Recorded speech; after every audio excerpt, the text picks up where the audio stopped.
This is TalkSport Extra Time. I'm terrified to tell you that Mr. Mike Parry, who is next to me, has just been doing his rendition of the Saturday Night Fever dance. That's right, absolutely. Left hand in the air, right hand down by his side. Yeah, on my hip like I that. thought you had a bad knee. Well, I've got a bad knee, but I wouldn't recommend doing any dancing. No, I grimaced and let the pain just sort of, go to the back of my mind to illustrate this very, very important point. Now, why am I playing that music, I don't know why you're playing Saturday Night Fever. I'll tell you why I'm playing that music. We're supposed to be talking about for football, the World Cup. We are talking about the World Cup, and I'm just looking at tomorrow morning's Daily Telegraph pull-out. What's he got a picture of on the front there? Lionel Messi, agony. With his hand over his forehead, yes. OK, and you can see clearly the boy's unhappy. He's not happy. He's not happy, and you're not happy because you've been whinging for the last hour about Messi getting the trophy for being the player of the tournament. Because he was not the player of the tournament, and obviously he wasn't happy even being given the award. He was embarrassed. So, why was I playing Staying Alive? I've no idea why you played Staying Alive. Because if you're a student of the John Travolta era, and I am, because I've told you before now how he ruined my sex life as a young man because he was so much more attractive than me. I feel another quiz coming on for Thursday. Every time I took a young lady to see Saturday Night Fever, it always ended up in disaster because I felt that she was, fancying John Travolta more than me, which is not good for a young man to feel like that. Really, though. But the point of the story is, towards the end of the film, they have a dancing competition, a disco dancing competition with all the swirling balls. That's what the whole plot of the film was about, Exactly. And who wins? John Travolta won it. And his bird, right? Yeah. Well, his girlfriend, I'm sorry, excuse my... his partner. His partner in life, that kind of stuff. And what does he do? He gives the trophy back because he knows he wasn't the best dancer. Yeah, he does give the trophy back. He gives the trophy back. So what I'm saying, so you see the analogy now? Yes, I now see it. Yes, all right, okay. So the point is that if John Travolta's big enough to give the trophy back to say we weren't the best dancers, and he gave it to another guy and said you were, then in my view, Lionel Messi would now have the total respect of the whole world if he'd have gone to one of the German players like Klose or Müller or Schweinsteiger. Or Schürrle, even. Or Schürrle, and said, look, guys, I was not the best player of the tournament. I'm a loser. You're winners. You have it. That's what he should have done. And if he'd have done that, he would now be immortalised in the annals of the history of football in the world. Do you not think so? I think you're absolutely right. That would have been a brilliant thing to do. Solve the problem just like that. It's not very often that I agree with you at the top of the show, never mind about anything at all. But I think you're absolutely right, because in the end, the big debate about Lionel Messi is, is he as good as Pele? Is he as good as Maradona? Well, I think at the moment, I don't think he's proved that he is, because he hasn't done what they've done in the international arena, or indeed perhaps anywhere. But he walked off the stage, or where they were standing, when Manuel Neuer was kind of standing there, not really sure, holding this ridiculously oversized glove, which was a kind of a comedy aspect to the thing in the first place. And Messi just walked away as the pictures were being taken, and it was very, very obvious that he was very unhappy. I mean, clearly he wanted to win the World Cup, so he was sad about that. But even he could not see the point of this. So he should have given the trophy to a German player. That would have been brilliant. That would have been fantastic.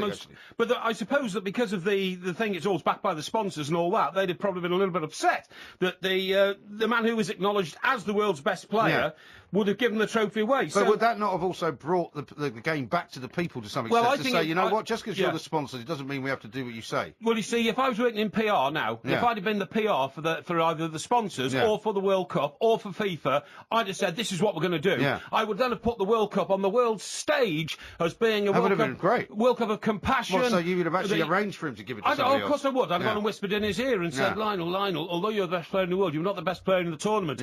Just think John Travolta and you think he would have gone for that? I think he'd have gone for it. I'd said, think about the Travolta effect. And then he'd have given the trophy to one of the Germans. One of the Germans would have hugged him and started crying and sobbing. And then we'd have had this huge emotional moment. That would have been brilliant. Then all of a sudden the World Cup... I'm liking it more and more now. Would have turned not from being those for the achievers, but the humility of the losers. And it would have been incredible. It would have been absolutely incredible. Why does it take me to have to come up with these brilliant ideas that would have elevated the World Cup to a completely new plane? Well, the problem is... to a completely new mystery, wisdom level that nobody else can think about. No, I think you're absolutely right, because the problem is we both know, having worked with many people in the marketing business, there's not very many geniuses in the marketing business, right? Absolutely right. And obviously that is a genius idea. And the problem with marketing men is that all they see is the big dollar signs and the big pound signs and the big euro signs. signs, as Adidas have done in the World Cup. They had the German shirts, they had the Argentinian shirts, Quite they had the right. football. I don't know if you heard me saying, my kids were aghast when they saw that there was a new football for the final. Yes. Because, I bought them the Brazuca before, which they kick around a lot, and it's great, and they like to watch New the one World with Cup. a new logo on it for the final. Well, a new logo, but also new colours. Yeah, They had gold yeah, in it, right? yeah, And absolutely. they loved the idea that when they saw a World Cup game, the guys were playing with the same ball they had. I think that's why Argentina's shirts had gold-coloured numbers. Very possibly. Same thing, isn't it? Yeah, very possibly. I bet it was. I mean, they've never had gold on their shirts before. This is my refrain tonight. Yeah. It's all about making money out of the fans, who are the ones who are getting the rough end of the deal. Nonsense. They are getting the rough end of the deal. No, here. they're not. That is absolute nonsense. By the way, just before we move off Messi, Yeah. favourite story about who is the world's best footballer came from Gary Lineker, and it's been repeated several times, so you may have seen it. But when he played in a World 11 with Maradona, Yeah. and Gary Lineker was illustrating just how good Maradona was, he said that when Maradona got bored in the warm-up for the game, he took a football and he kept booting it 50 feet up into the air, Right. and it kept coming down straight onto his foot, almost as if he was catching it like a guy with a Really? baseball glove With a on, you know what I mean? baseball glove. Amazing. And he said he walked the whole length of the pitch and did this without breaking pace, just Yeah. kept booting it up, and it came down, booting it up. And anybody else who tried it, because they did, only ever got 3 paces before they have to start Wow. sprinting. And he said it was the most, I mean, literally booting it straight up in the air vertically, and it coming straight down again, in line with the pace of him walking up the length of the Incredible. pitch. Absolutely But amazing. that's why I don't think Lionel Messi is quite at that level. Well, really. I think he is as a player. I think he is as a player because I think he does things which are, not quite as spectacular as Maradona, but as a team player and a man to link all the other players around him with his genius and his simplicity in passing, I think he is. But getting back to your miserable attitude towards fans and all this. No, I'm not miserable about it. You I'm the are one that has miserable. to buy these things for my kids. Yeah, it's ridiculously okay, well, stop expensive. whinging and get on with it and buy them. Stop being a moaning father. That's what I say. That's my message to you. Well, that's all very well for you to say, but there are lots of people out there who have got less money than I've got, whose kids are Not pestering many, them. not many. Well, there's quite a lot. You know, And- you're amongst, the top 1% of earners in this country, Mike, and I think we should make that clear to I our said there's- audience. I said there's lots before of- you start whinging that you spend too much money on kebabs and not You enough on didn't your actually children. hear what I said, did you? Sorry, What go on. I said was there are lots of people out there without as much money as me. That was Yes. the bit I said. Yes. Who have to pay this kind of ridiculous amount of money for these kids' shirts, and they change the kit every year. 50 quid. I mean, we just had a guy on social media there telling us if I had to buy 2 shirts for my kids, that'd be 100 quid. It's ridiculous. No, it's more than that. They're usually more than 50 quid now. They're about 65 or something like that. Well, it goes up if you want to buy the shirts and the I shorts suppose and you're the right, socks and all that. Yeah, You're but the talking thing 75 is, quid. thing It's is, too much money. Honestly, I was listening to you in the car coming in to go whinging on about the commercial operation which exists around football is nutsville. You're saying that Adidas, £750 million to Manchester United over 10 years, and guess what? They're going to take twice as much as that back in sales. Yeah, they are. That is the whole purpose of the business world, Yeah, Mike. but they think you that's have wrong. to go out and make profits to I understand that. in order to But not off the create backs, growth. but not off the backs of the people who football is supposed to be for. But they're called Not- customers. They're called customers. Yeah, but you don't milk the customer, do you? Look, fools like you go out and buy cigarettes at nearly £8 a packet, right? How much do you think the cigarette manufacturers are making out of you? A lot more than Adidas make out of a shirt. They're not I'm making as telling much you. out of me as the government are, I'll tell you that. Well, for a start. the tax is disgraceful The as tax well. is about 90%. But it's still your foolish, idiotic That's my notion to choice. go around buy. Yeah, well, That's it's my your choice. choice to buy your child a football shirt. It is, that's true too. However, Yes, there's a slight see, difference. it's true. No, but there's a slight difference. Sound a bit like because that last caller of yours. What was his name? there's a light. Jason. Yes. Yeah, he didn't agree with me at first, but once I explained it to him again, he found it was a great idea. He just said, "Oh, you've got a point now. Yeah, Put the good phone point. down." I know, Yeah. staggering. You must have bamboozled him with your intelligence. I did. I think that's what I did. No, but the point is that, football, as you well know, and as you often say, is not just about commercial aspects. It is a game. It is, for many people, it is a great belief system. It's, it's the only joy they have in their lives. And these people are the ones who I'm sorry for, who are being milked, who are being preyed upon, if you like, by these ghastly big companies like Manchester United and Adidas, who are making money hand over fist, paying people like Wayne Rooney £300,000 a week. Upon. Yes, they are. Adidas They're are being one of taken the world's advantage of. most successful companies, one of the world's most high-profile companies. They create millions and millions of jobs around the world, either directly or in association to what they produce. Why can't they sell their shirts for 20 quid instead of 50? Because if they did, they wouldn't make the profits they make now. They wouldn't be the world's most successful company. They wouldn't be able to give sponsorship of 750. You're missing my point. Don't you understand? You're missing my point. But giving sponsorship money of 750 million to Manchester United, that is football. Because Manchester United are going to spend that money on other players. Therefore, that's injecting massive amounts of revenue into football. One of our listeners made a very very good point earlier. Are they going to invest this money in young English talent? No, they're not. They're going to spend it all on expensive foreign players, and that's where it's all going to go. Well, I mean, that's another story altogether. And in fact, Mike, if we had a few hours tonight, right, we'd get into that, because I'm just looking again at tomorrow morning's papers. They've all gone for it. For instance, you know, our old friend Martin Lipton. So, Mr. Scudamore, Mr. Dyke, were you watching How It Should Be Done? Lowe, that's obviously the German coach manager, on Lowe, on how German football has joined forces to build the champions of the world. And there is so much of that around in tomorrow morning's papers that we could get at. By the way, do you remember when we lived and worked in New York, wasn't the biggest chain of cinemas called Lowe? Yeah, it was, yeah. So, L-O-E-W, yeah. Yeah, exactly. So over there they pronounce it Low. Yeah, exactly. Whereas in Germany they pronounce it Le. Right, well, I bet you this is the same family. I bet you it's the same family. He's from the Black Forest, you know. Is he? Yeah. What was that record called? A Walk in the Black Forest. Yeah, Walk in the Black Forest. No, that's Spanish Flea. Oh, yeah, so what else?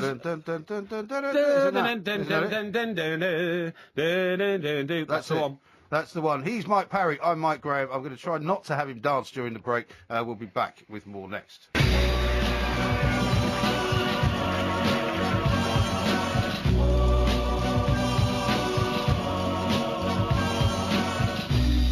That boy needs therapy. Psychosomatic. That boy needs therapy. Psychosomatic. That boy needs therapy. Lie down on the couch. What does that mean? You're a nut. You're crazy in the coconut. What does that mean? This is Talk Sport Extra Time. We are the two Mikes. He's Mike Parry. I'm Mike Graham. Got a great text here from Lee, who's fishing down in Eastbourne. I was in Eastbourne at the weekend, actually. He says, hello, Mike. Did you know that if United put this shirt sponsorship cash to one side, after 5 years of saving, they'd be able to buy Liverpool, currently valued at 450 million, knock down Anfield and sell it to Lidl?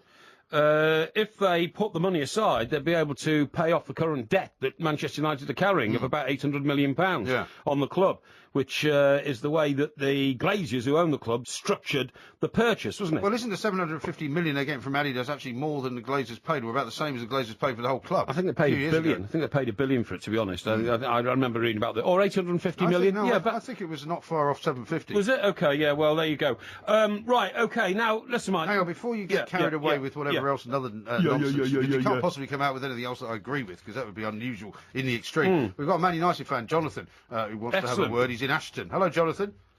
Hello, gentlemen. How are you doing? Very well, very well. Yeah, Jonathan, very good indeed. Now, it says here you agree with Parry, which seems incredible.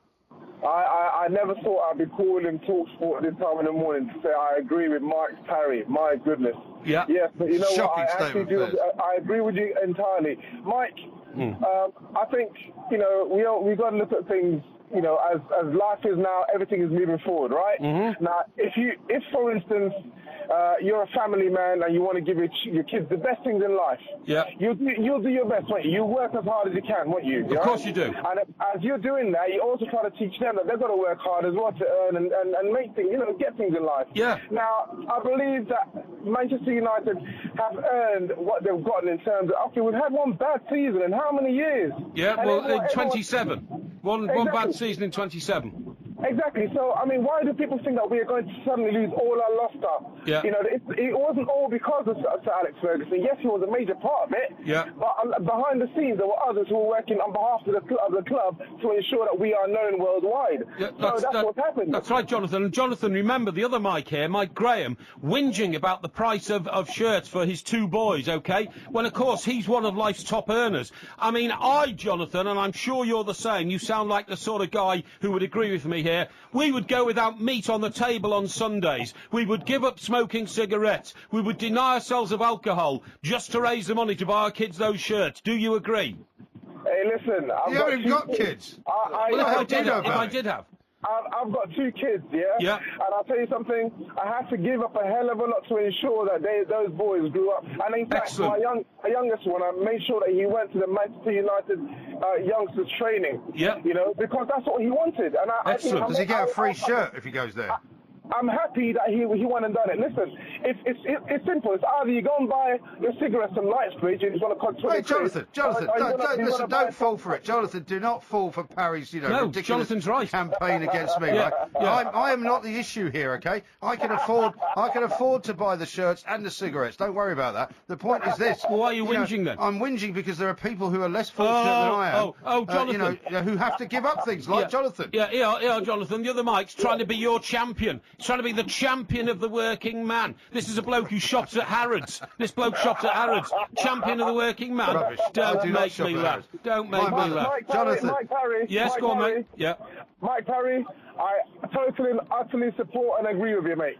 Yeah, well, Thank then you you've very just much disqualified indeed. yourself Thank you very much as indeed. anybody See? with anything interesting to say on that basis. You think you're the man of the people trying that trick, when in fact the fans are ringing up in their dozens now and saying it is moi, the old Portmeister, who's got it absolutely right, and his finger on the pulse for the working man. Well, okay? it makes a change for you to have your finger on anything, to be honest. But James in Edinburgh says this: the fact that Adidas sponsored Messi, Yeah. and that's why he won the Golden Boot, is void. I'm not sure what he means by that. Adidas also sponsor James Rodriguez and Thomas Muller. So what other reason is there for Messi winning? I don't think it's anything to do with whether Adidas specifically wanted their own guy who was sponsored by them to win. But I think FIFA and the sponsors wanted Messi to get Of course something. they did, because he's the world's best player. Because he's the star of the show. Exactly. And he was going to wander off the stage, having not been the star of the show. Because I'm sorry, if Pele and Maradona had that free kick to take, they would not have put it 20 feet over the bar. Well, they probably wouldn't. And remember as well, there were about 10 times as many Argentinian fans in Brazil last night as there were German fans. So giving it to Müller would have been, to be honest, quite a negative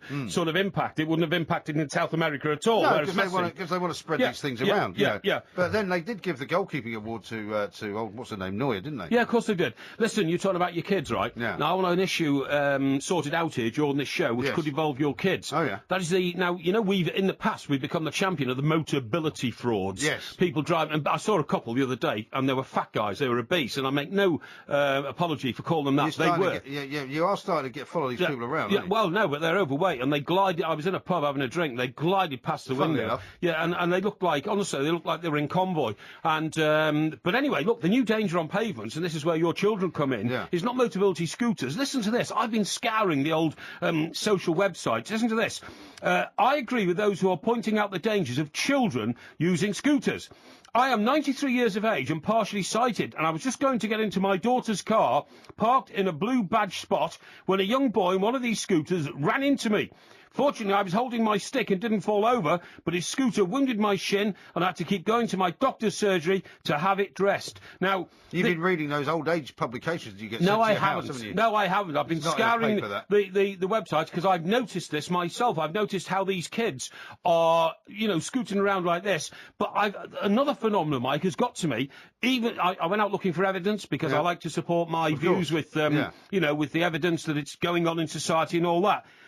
It's not just kids. There's people a lot older. No, there are. Yeah, I'll tell you, I see them actually on the trains because what happens is commuters come in and some of these guys, and I don't know what they do for a living, but they're normally wearing shorts and they're sort of short t-shirts, turn around baseball caps. Yeah, they're sort of tattoos on and stuff like that. But because you can buy these scooters now with quite big wheels, which are about 6 or 7 inches in diameter. Because the kids' scooters are the really small wheels, aren't they? Well, the kids' scooters, the wheels are only the size of a sort of a big watch, yeah, really, they're or very, something like that. very, very small. But they do bigger ones that have actually got tyres on them, and they still fold down. So these guys take them on the train, and then they get into London and they scoot around. Well, they're scooting off. They scoot off on the roads. Well, that's outrageous. That's worse than a mobility scooter. Yeah, well, so forget about the cyclists in London. You've now got people on scooters as well. I know, and they are dangerous if they're going at that sort of. They are. Going at a fair old lick on one of those scooters. If you're a big, powerful bloke and using one of your muscle-bound legs to propel the rest of your body along a pavement, bang, you hit somebody. Crikey, that could be. Did you never have a scooter when you were a kid, though? I had one. They used to have the brake at the back. You put your heel down on the brake. No, I never had a scooter. Really?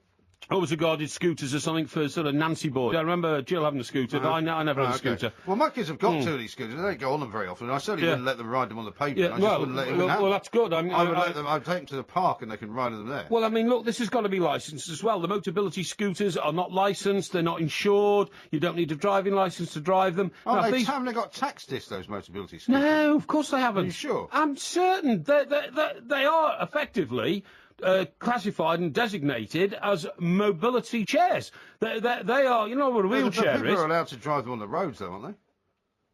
No, they're not allowed to drive them on the roads. No, you see them on the roads, though. Well, if you do them on the roads, they shouldn't be on the roads because they haven't got a tax disc, they're not licensed, there's no insurance or anything like that. They're not allowed to. I've seen them with tax discs on. No, you haven't. No, definitely not. Honestly, you've been hallucinating, or you've just come out of a wine bar or something like that. But believe me, you're not. I'm not the one whose every story involves. Oh, I happen to be sitting in a pub at the time, which is what every story of yours starts with. I You didn't said say you that. saw these two I was guys on mobility scooters when you were in the pub.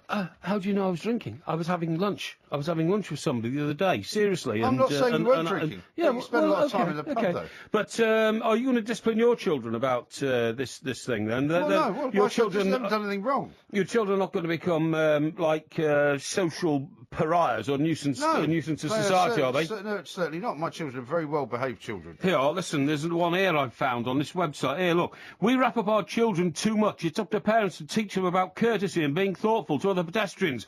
I can still remember the feeling of freedom when I was on my scooter with my friends. Granted, there wasn't the traffic then, but the fun we had was absolutely wonderful with the wind through my hair, racing to beat my friends. I'm nearly 70 Where now. are you reading this from? From a This is social Saga website. Monthly No. you've I'm nearly 79. If I could, I would love to have a go on a scooter. Now, you know, that's some kind of sort of eccentric getting all this older stuff person. from? Well, where do you think I get it from? You've got My enough research. obsessions. I think you've got enough obsessions going on at the moment without attacking another group of Obsessions? people What do you who think I am? are on scooters, for heaven's sake. Hey. We've got some calls to take, so Yeah. we're going to have to be back in a minute. Yeah, and isn't What? it great? We've now got women bishops. Women bishops. No, I couldn't care less. Fantastic. What a victory. What is I've been it? Doesn't mean campaigning. anything. I've been campaigning for it for Rubbish. years. Absolute I've been rubbish. campaigning for it for years. It's fantastic. It's a move forward. My faith has been restored I in the could not Church of care England. less. I'm a I friend. couldn't care less. Did you know I'm a friend of Chester Cathedral? Who's he? No. I am a designated friend of Chester Cathedral. Well, I'm very glad to hear it. Yeah. Look What at do the you time. mean? What Look do you mean? at the Who's time. he? Honestly, Just look into the light. dismissive even of my religious culture. Just look into the light for 5 minutes. This is Talk Sport. We are the two mics. Loads more coming next.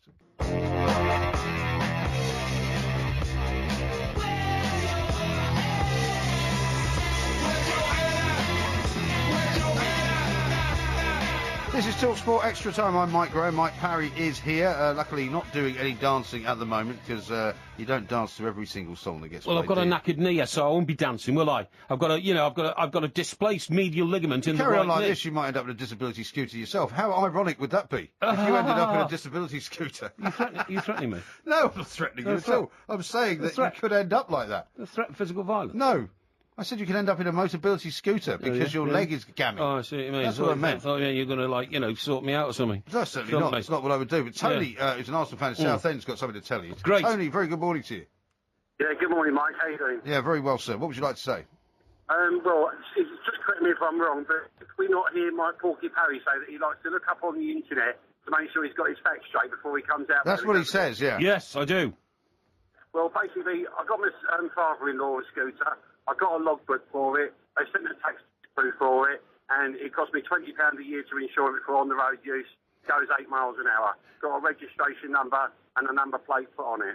Well, that is fantastic, Tony. Bang. Well done. But how many other Well, so people... when I said, Excuse I'm me. pretty sure they go on the road, Excuse I me. was right then. What I'm saying is, Tony, you can't walk into a Motability scooter shop, and there's loads of them around these days. They're all parked on the pavement outside, like, normal scooters and motorbikes. You can't just walk in because you're a fat person, buy one, and then just jump on it and start driving it on the road, can you?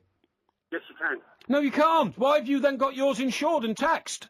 Well, because what they do is they do it all online now. So what they do is they go online, they register it all with a DVLA there and then, and they give you you get a registration number for it there and then. Yeah, and you can yeah, just- but sorry, mate. What I'm saying is, you are a responsible citizen. Well done. If the world was made up of people like you, we wouldn't have terrible disputes going on around the world. You're clearly a level-headed and proper upright citizen. But some people, and I've seen it happen, they just start eating themselves to death. They go into a Motability scooter shop, they buy one, they shoot outside, they think they're Sterling Moss. No, listen, I would agree with you. I think they're probably, I'm not sure if it's half of the users of these things, but a lot of people just use them. They haven't got any disability. They're just lazy buggers and, That's true. That's Absolutely true. But the point of the story is, Yes. as you would say, Yes. that actually you were wrong. No, I wasn't wrong. So you should I just wasn't wrong. admit it. No. That they can go on the road. Here's Tom in Dorset who says, Yes. oh, hang on, no, here it is. But down in Preston, some Motability scooters do need tax, disc and insurance and do go Some. on the road. Some. It's the big ones that go 8 miles an hour. So the smaller Some. ones, I think, don't. So you're right about Exactly. one So I'm thing. right, thank but, you. No, but you're wrong about the fact that they can't go on the road because you've just heard from Tony there who's got I bought one for his said dad. those that aren't insured abroad and aren't licensed No, you can't didn't. go on the No, you road. didn't. And I've just been proven absolutely right you by a man who was responsible enough to get it all done for his old dad. You got it completely wrong. I Let's didn't. talk to Brian, who's a Spurs fan in London. Hello, Brian. Hi, good morning, Mike. Yeah, morning. What would Hi, you like to Brian. say? I just want to talk about the Golden Boot Award. Yes. And I think there's two players that were... Do you mean the Golden Ball Award, the Brian? Golden Ball Award, Yeah. yes, Yeah, sorry. yeah. I think there's two players that were miles in front of Messi on these matches. Arnold Robin, I think, done more running than anyone Yes. in the whole Yep. competition, and I think he was absolutely brilliant and superb. And if it wasn't him, it should have been Schweinsteiger. Schweinsteiger, I agree with. Yeah, and Robin and Schweinsteiger, the two of them was totally... Well, they never stopped. And I think that it might be... I've never seen Messi play so deep. I mean, I'm a great fan of Messi, but the last two matches he played, it was as if he was not completely fit. Yeah. And he stayed back most of the time. He done one or two of his darted runs here and there. There's no way on earth should he have got that award. And should he have given it away to a German player, Brian? Well, I think he should have done. I think he should have done. I think Schweinsteiger has been absolutely unbelievable Yes. throughout the whole competition, and Robin was. Those are two players that were far in front of anyone in the whole competition. No, Yeah, I think totally absolutely agree. right, Brian. Totally agree. Two great examples of why Messi was Yeah. the wrong choice. Schweinsteiger even had blood pouring out of him, He didn't did- he? he did. Sort of, He did. close to the Terry Butchers. And this is the Schweinsteiger, isn't it, that United tried to sign for 2 seasons last summer and the summer before. Really? And never got there. Yeah. I don't remember that. Yeah, oh, I do. I thought they were trying to get Wesley Sneijder. I thought they were trying to get. It was Wesley Sneijder, wasn't absolutely. Schweinsteiger. But they definitely turned their eyes towards Schweinsteiger. Are you sure you're not just getting confused? no, I'm not getting confused at all. It was Wesley Sneijder they were trying Well, to get. Wesley Sneijder was certainly on their radar, Yeah, but also he's not Seamus who? Schweinsteiger.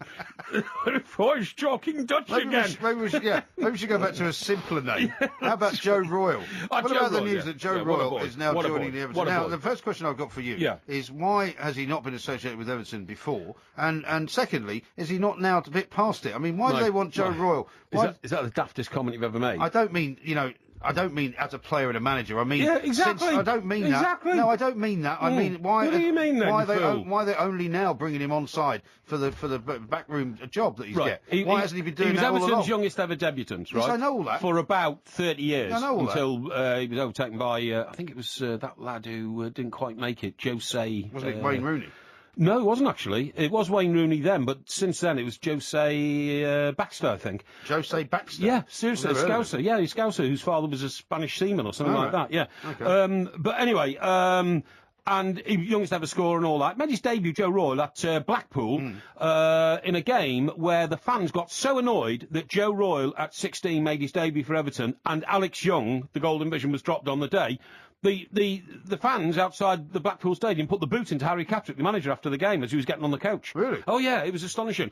Anyway, Joe But Royle. no, my point is Yes. obviously my Yes. point is not why is he not been associated. I mean, what I mean And is then, is of course, he became the manager and won us the FA Cup in '95. Yes, I know all that. Yes. What I'm saying is, why has it taken until now for him to be co-opted back into the? Well, because he's into the realm? been busy managing. Well, he hasn't been managed. He hasn't been doing anything for ages. Well, that's not quite true. He managed at Ipswich, I think, was his last port of call, Yeah, wasn't well, it? it's at least 2 or And- 3 seasons he's been out of the Oh game. yeah, no, I agree. But hang on, in fact, coming in the car, I was trying to remember who he's been doing some consultancy work for recently, before he's gone to Everton, to the announcement today. And there was some other club. He's still very closely associated with Oldham, where he was manager for many, many years before he came to Everton. Right. And he still lives on Saddleworth Moor, the infamous Saddleworth Yes. Moor. But And, is he not a bit old now? I mean, they're no, talking not about, at all. talking No, about he's getting great. him involved in No. scouting. No, right? no, he's- I mean, Joe- Joe Royle, as yeah. again, is he not one of these guys who was a fantastic player, Yes. had a very good managerial career as Yes. well, no doubt about that. But does he really know what kind of players we now need? Yes, in he the does, modern yeah. game? And he knows what an Everton player is. And I bet he'll work hand in glove with Roberto Martinez. I bet they speak the same language. And by the way... No, he- they don't. he- Roberto Martinez he- speaks Spanish. And he speaks fluent English, better than Yeah, you but they speak don't- English. yeah, but they don't better speak than the you same speak language, English, do they? okay? You But they- pseudo-Scottish impersonator. And, But they don't speak the and same also, language, in do my they? view, Joe Royle would have made a great England manager as well. I think I'll he would. I'll tell you a story about Joe Royle, actually. I'll tell you against myself. I don't like telling stories against myself, but Yeah. I'm a very by humble the way, man. By the way, it's Yeah. been pointed out to me that he was at Norwich, not Ipswich. But he also managed Ipswich. He did manage Ipswich. Did he? Yes, he did. He went to Norwich as a player. At the end of his career, and but he did manage Ipswich. Right, let me tell you this. Now, we just said that he won the FA Cup with Everton in '95. Yeah. The semi-final was played at Ellen Road, Leeds United. Was it? Yes, it was. And Everton were the Were you underdogs. Yes, I was there, yeah. Everton were the underdogs, but they won 4-1. Spurs took an early lead, but then we were 2-1 up at half-time. We won 4-1. Amakachi was our player, who brought himself onto the pitch. Joe told him to get changed, and before anything had happened, the boy sprinted on the pitch and scored a goal. Seriously. It was a remarkable... Well, didn't the officials know that he was going on? They thought he'd been given permission to come on, so the goal was allowed. It was, really? It was remarkable, yeah. Bizarre. But anyway, the point of my story is... What is the point? The story is that at the time, I was sort of between jobs in journalism. So We've been fired again, you mean? No. Between jobs. I'm between jobs. And what happened was, I was there with Claire Tomlinson, my friend from Sky Television. And joined in a few celebrations at Everton after the game, that kind of stuff.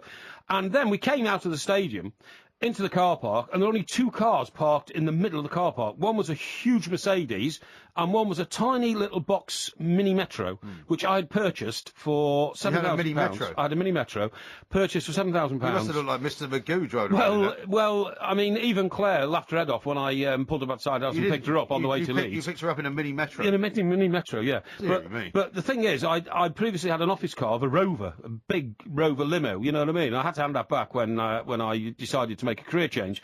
So I bought this Mini Metro. Anyway, we came out, and this huge Mercedes and my Mini Metro parked next to each other. And as we're walking across the car park, I suddenly realised, because I was talking to Joe Royle as we came out, that the huge Mercedes belonged to Joe Royle. Right. And I thought, I'm not going to allow this to happen, because I'd known Joe for a number of years, and I didn't want him to see my distressed circumstances, and I didn't want him to see me getting this Mini Metro.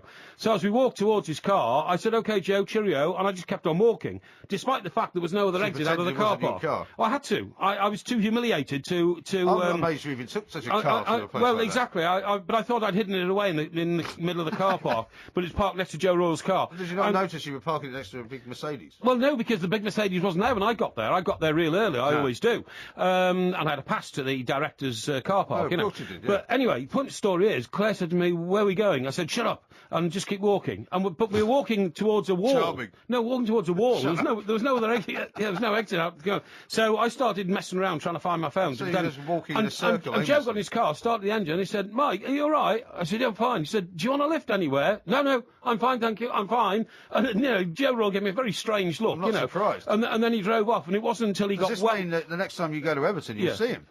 Perhaps he'll remind you of that story. I've seen Joe many times since then, and we've had a laugh about the story, because I eventually admitted that Mini Metro was mine, but I didn't want to admit it, you know what I mean? Because it showed that my circumstances in life had rather gone south, you know what I mean? Indeed. And there you are. But he's a great guy, Joe. Love him to bits. Really, really love him to bits. Great man, great Evertonian, and he will bring a great spirit back to the club, because when he came back, we were in relegation trouble. We were in relegation trouble when he joined in '95. He revived us, got us halfway up the table, and won the FA Cup all in the space of 6 months. What a boy!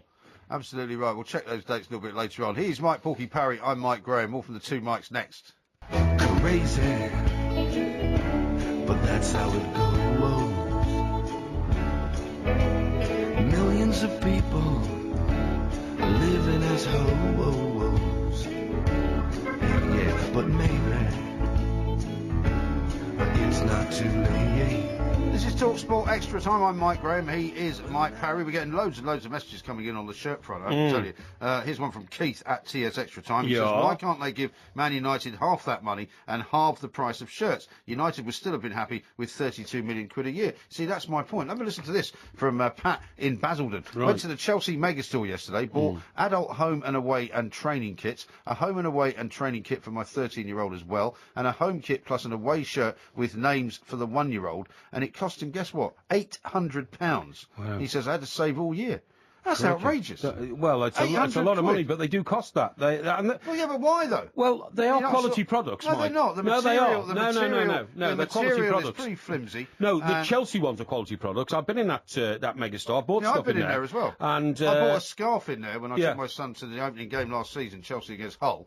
and it was made of. You what didn't tell me that you were grooming your son to be a Chelsea I'm fan. not grooming him to be a Chelsea Well, fan. hang on. He likes Chelsea. When I was coming in the car, didn't you say you bought him a shirt for one particular club? Which club is it? I bought him a shirt from Chelsea. He's a Chelsea Well, fan. well, there you go. You groomed him as a Chelsea fan. Not at all. What are you doing that for? No, he likes What Chelsea. are you doing that for? Is that direct snub to me? No, not at all. I bet it is. Well, he's not going to support Everton. They're no good. Why? Children support teams that are What good. do you say that for? What do you say that for? Children support teams that are good. Oh, okay. They win things. Okay, so you are bringing your children up to be exactly what you are, a stargazer, okay?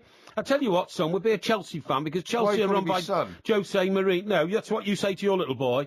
Okay, son, you're going to be a Chelsea fan. He Jose supported Mourinho's Chelsea. the best one. No, They're the he richest supported club. I'll Chelsea. get you down to the bridge on a couple of free tickets so we can watch the game. They weren't free, actually. Yeah, I bet they paid were. For them. No, I paid for them. Yeah, Thank you. how much did you pay for them? 45 quid. Yeah, 45 quid. I was very impressed actually because they got a children's section at Stamford Bridge, really? so you can get a half price seat for the child. What connection has your son got with Chelsea? He likes them. He supports likes them. He likes them. Yeah, but I mean, you know, your son probably likes Cadbury's. You're not going to buy him a Cadbury's shirt, are you? When he started getting interested in football, he started supporting Barcelona. Because Barcelona? Because you don't have children, you don't understand the logic. Excuse me, of I will children. not be slighted like that, okay? Well, it's the truth, isn't it? Suppose next you're going to slight me on. Oh, yeah, I've got a bone to pick with you, right? Yeah. How come I hear in a car coming in that I'm going to be suddenly standing up for short people? Because that's what you told me you were going to do. Utter rubbish. That's what you said. Why would I suddenly... You said you were going to come on and you were going to support John Bercow, the Speaker of the House of Commons. Well, I'm certainly in his crusade to get rights for short people. That's what you told me. No, and I you didn't. are short after all, so it makes perfect sense. Right,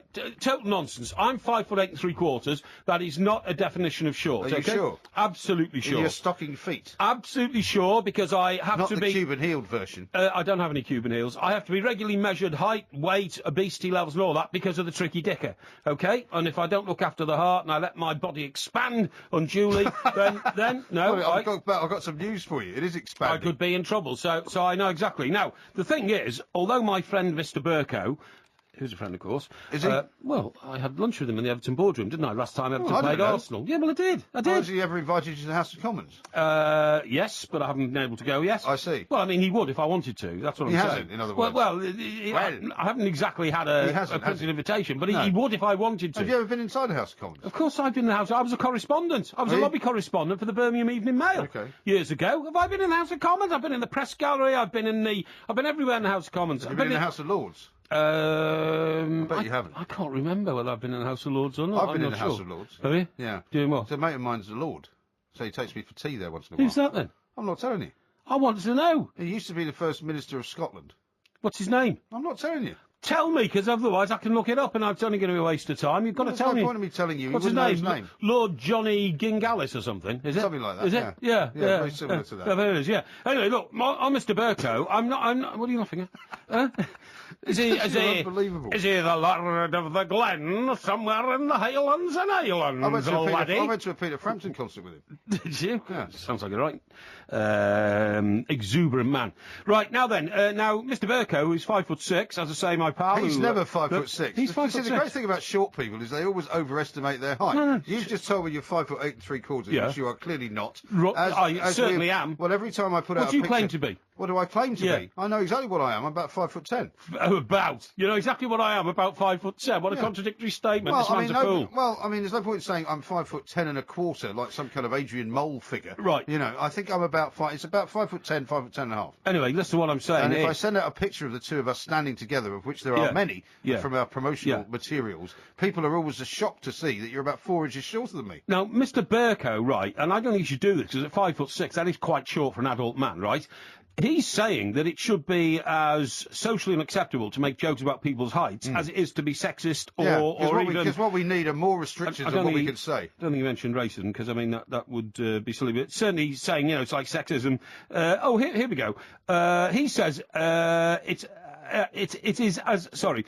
Nobody these days would regard it as acceptable to criticise someone on grounds of race, creed or disability or sexual orientation. Somehow it seems to be acceptable to comment on someone's height or lack of it. Now, I'm sorry, Mr. Burko, I'm a big fan of yours, think you're a great speaker. Even Peter Hitchens does, the columnist in the Mail on Sunday.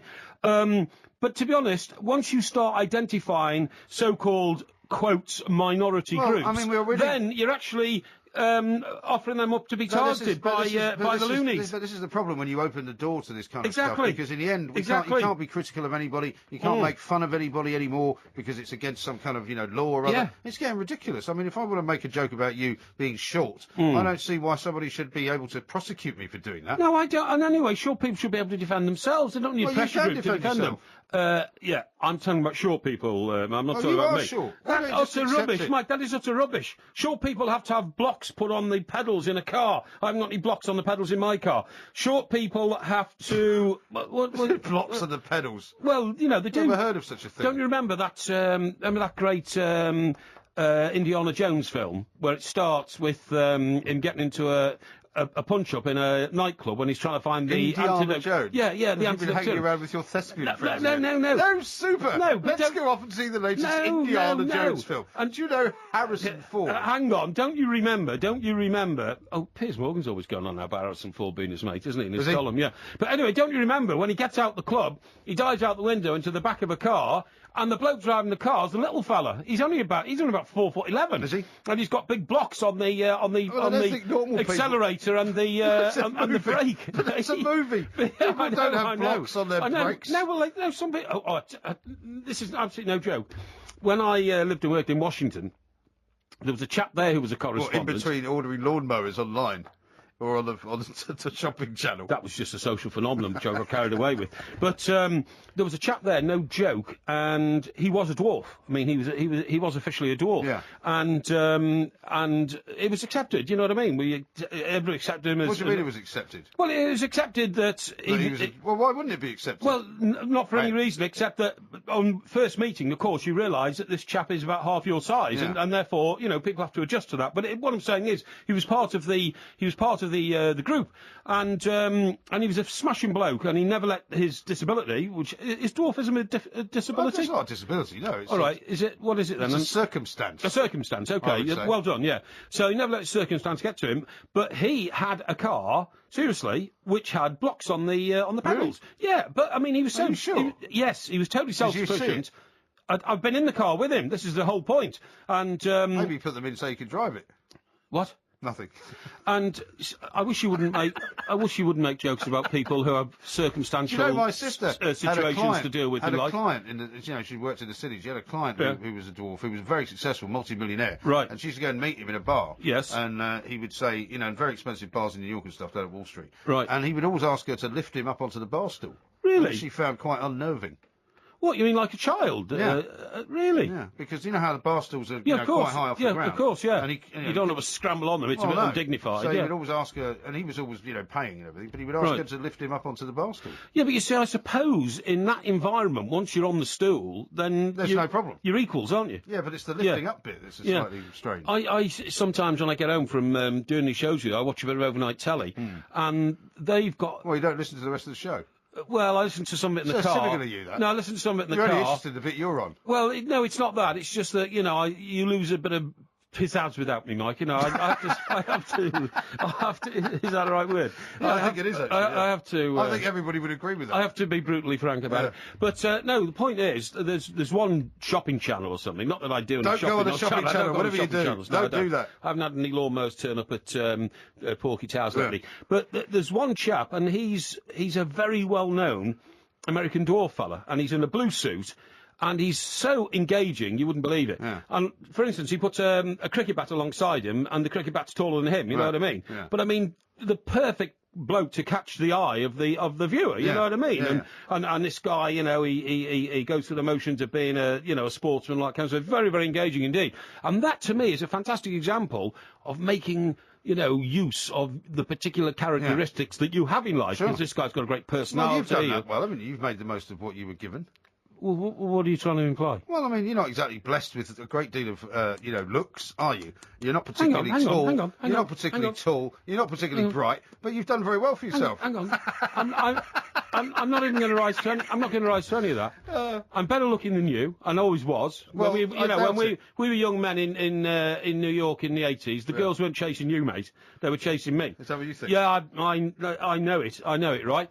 The New York Welcoming Committee doesn't count. I think you will find that I've had a more successful career than you've had. Really? I think both in newspapers and I would hasten to add in the broadcasting world. Okay. I have been more successful than you in terms of. You've had a lot more interesting jobs now, I think, like that one you had at the FA. In terms of acquisition You've of had better assets, cars than me, the Mini Metro, obviously. Acquisition of assets, Well, see, I think. but I'm not about that. I've got a family. I'm very Yeah. happy with that. Yeah. You know, I'm not about, commercial No, activity. you've got more than one I'm family. not. Let's just be absolutely clear about this. Let's be absolutely clear about this. You know, you have slewed yourself around the world. absolute You know, rubbish. leaving families bereft and crying Now out for well, you so now you all know- over the globe. Now you know why I keep moaning about the price of football kits, because I have to buy so many of them. Yeah, well, that's because you see your priorities in life exist to getting a packet of fags down your throat every day, at least one. In fact, I've underestimated your smoking input. What do you mean? I used to give you the benefit of doubt when you told me it was a packet a day. It is. I now know it is more than a packet a day. Absolute rubbish. It is at least 30 a day. Well, how do you know that? Because you buy 3 packs of cigarettes every 2 days. That's not true. Yes, it is. It's absolutely true. When have you ever seen me buying 3 packs of cigarettes? When we went out for a bit of breakfast after a show a couple of weeks ago, Yeah.